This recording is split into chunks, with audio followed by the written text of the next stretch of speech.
Perubahan besar kerap kali lahir dari hal-hal yang selama ini kita anggap sepele, termasuk dari sampah yang setiap hari kita buang tanpa berpikir panjang. Di banyak sudut pemukiman, sisa makanan plastik dan limbah rumah tangga perlahan berubah makna.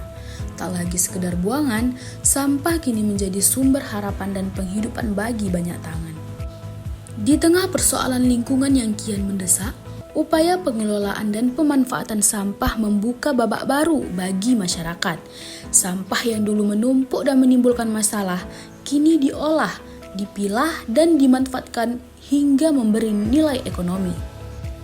Dari bank sampah pengelolaan limbah organik hingga usaha daur ulang skala rumah tangga, lahirlah mata rantai ekonomi baru yang tumbuh dari kesadaran bersama. Berikut, kami hadirkan sebuah feature berjudul Dari Sampah Menjadi Berkah.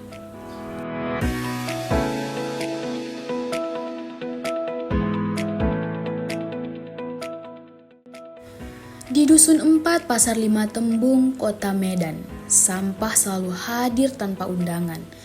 Ia lahir dari hal-hal yang paling sederhana, dari sisa nasi di piring makanan, dari plastik pembungkus yang dibuka terburu-buru, dari botol air yang diminum sekali pakai lalu dilupakan. Sampah tumbuh bersama kebiasaan, datang setiap hari dalam jumlah yang tak pernah kecil.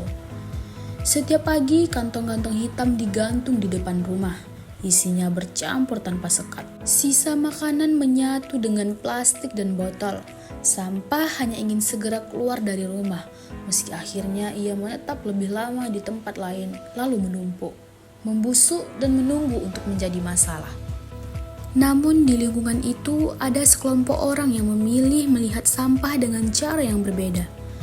Di bank sampah Sahabat Mitra, sampah tak langsung dibuang. Ia dipilah, ditimbang, lalu dicatat. Di tempat yang sederhana ini, plastik dan botol menemukan nilai. Sementara di belakangnya, maggot black soldier fly bekerja tanpa suara, mengurai sisa makanan menjadi sesuatu yang kembali berguna. Kenapa terbentuk bank sampah? Terbentuknya bank sampah karena prihatin terhadap lingkungan. Daya masyarakat yang kurang memperhatikan lingkungan. Jadi itulah kita. Jadi atas pertimbangan, atas diskusi beberapa orang, termasuk pengurus lah. Kalau kan pengurusnya ada 5. Jadi atas diskusi pengurus ini terbentuklah satu badan bank sampah. Apa manfaat bank sampah tadi? Menampung sampah dari masyarakat. Paling tidak kita bisa mengajari masyarakat sekitar sini agar tidak membuang sampah sembarangan. Ini memang ya secara kalau kita lihat-lihat geli gitu ya. Jadi kelebih jijik lah kata orang itu kan. Tapi tadi semanggut ini termasuk pengurai sampah yang hebat kita bilang ya. Maggot 1 kilo bisa menghabiskan 4-5 kilo sampah organik. 1 kilo maggot. Nah, kalau itu di 4 kilo atau 5 kilo dibuang-buang, kan kampung kita jadi bau nih. Iya. Tapi karena ada maggot, sampah tadi habis. Itu dalam 30 menit kita lihat balik bersih. Jadi di rumah itu kan udah gak ada lagi sampah-sampah dapur, seperti nasi sisa, sayur sisa, ikan sisa. Hebatnya maggot ini, walaupun ulat tapi tahan banting. Lalat aja kalah dengan maggot. Artinya apa?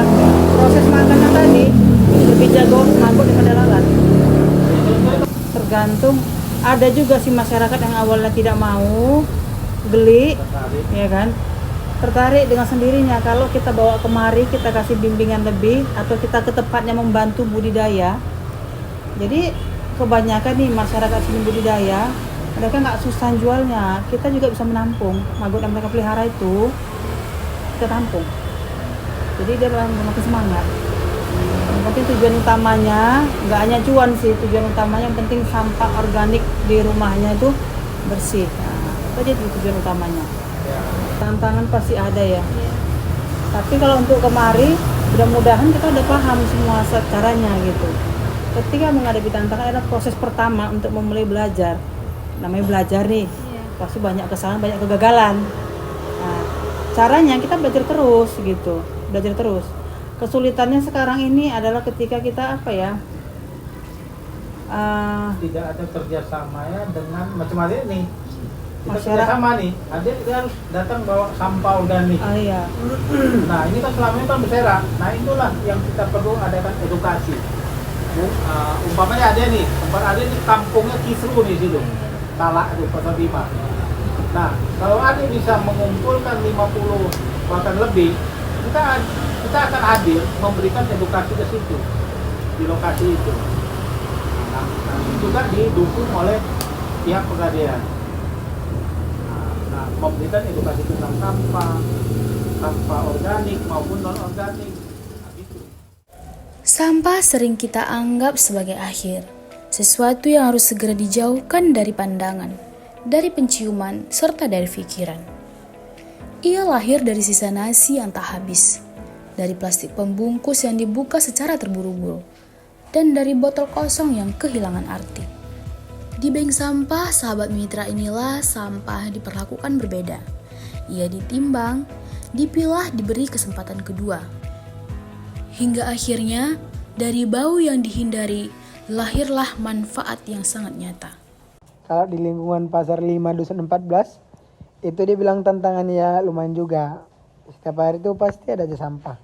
Apalagi sampah rumah tangga yang sering dikeluhkan warga. Biasanya soal sampah numpuk, baunya nggak enak. Terus ada juga tuh yang buang sampah nggak di tempatnya. Itu sih yang paling sering jadi penyakit di sini. Pengelolaan sampah ini penting banget. Sekarang karena dampaknya udah kerasa, lingkungan jadi gampang kotor. Air tersumbat, kadang kalau hujannya banjir kecil. Dari situ saya mikir, nggak bisa lagi warga seenaknya buang sampah. Kalau dibiarkan terus ya repot kita semua jadinya. Betul juga sih. Mengubah kebiasaan orang itu kan memang gak gampang. Jadi saya biasanya pendekatannya santai aja, ngobrol pas ketemu, ingetin pelan-pelan. Kadang sambil bercanda juga, yang penting warga gak merasa disuruh atau dimarahi. Tapi lebih diajak supaya sama-sama peduli. Untuk terobosan ya masih sederhana juga sih. Ada juga sampah yang dipilih, terutama yang bisa dijual atau daur ulang juga. Jadi gak semuanya langsung dibuang ke TPA. Lumayan lah, selain lingkungan lebih bersih, ada juga manfaatnya buat warga. Kadang ada warga yang udah diingatkan, besoknya masih buang sampah sembarangan juga. Ada yang alasannya lupa lah, ada juga yang pura-pura gak tahu. Tapi ya mau gimana lagi, namanya juga proses kan, tinggal kita sabar aja lah. Di lorong-lorong sempit dan halaman rumah, imbauan itu menggantung. Tak selalu langsung diikuti, namun perlahan menyisakan jejak. Perubahan besar jarang datang dengan suara keras. Ia tumbuh pelan, nyaris tak terlihat. Kebiasaan memang bukan perkara sepele. Ia tumbuh lama, mengakar dalam keseharian. Sampah yang tercampur bukan semata soal tak tahu, tetapi soal terburu-buru, soal lelah, soal keinginan untuk segera selesai. Ya, karena tiap 2 atau 3 hari sekali tukang sampah datang mengutip sampah. Udahnya bagus sekali, karena paling lambat 3 hari sekali itu pasti udah diangkut dengan tukang sampah, petugas sampah. Sampah rumah tangga itu nggak bisa berkurang karena kan hari-hari kita mengonsumsi makanan. Cuma ya cara penanggulangannya lah yang harus kita perbaiki menjadi lebih baik lagi. Contohnya seperti memperbanyak tong-tong sampah lagi, memperbanyak petugas sampah lagi, ya ditingkatkan lagi lah kinerja petugas itu supaya bisa lebih baik lagi, atau kita mulai berpikir untuk memanfaatkan sampah untuk tanam-tanaman, untuk didaur ulang sampah-sampah itu. Dari dapur-dapur kecil, di antara uap masakan dan lelah yang menumpuk, keputusan sederhana diuji. Memilah atau mencampur, peduli atau membiarkan. Tak jarang kelelahan memenangkan segalanya. Namun, kesadaran selalu menemukan jalannya. Dari 2 kantong yang disiapkan dengan ragu, dari sisa makanan yang akhirnya dipisahkan, dari plastik yang tak lagi dibuang sembarangan. Perubahan tak berisik, tetapi ia bekerja. Sampah pun belajar bicara dengan bahasa baru. Ia tak lagi sekedar sisa, melainkan pesan tentang tanggung jawab, tentang hubungan manusia dengan lingkungan yang selama ini diabaikan. Kami kelompok 5, sampai jumpa.